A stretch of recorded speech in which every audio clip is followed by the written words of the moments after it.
أعوذ بالله من الشيطان الرجيم. بسم الله الرحمن الرحيم.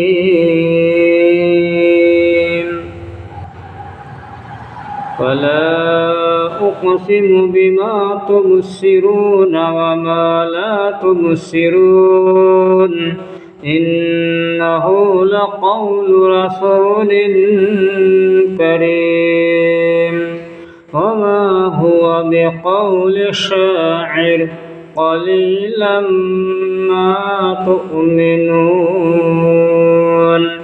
ولا بقول كاهن قليلا ما تذكرون تنزيل من رب العالمين.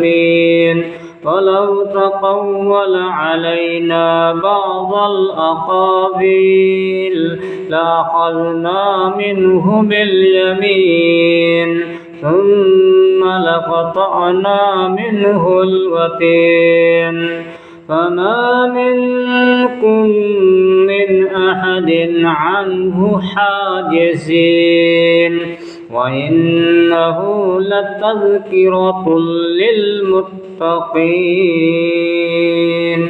وإنا لنعلم أن منكم مكذبين وإنه لحسرة على الكافرين وإنه لحق اليقين فسبح باسم ربك العظيم.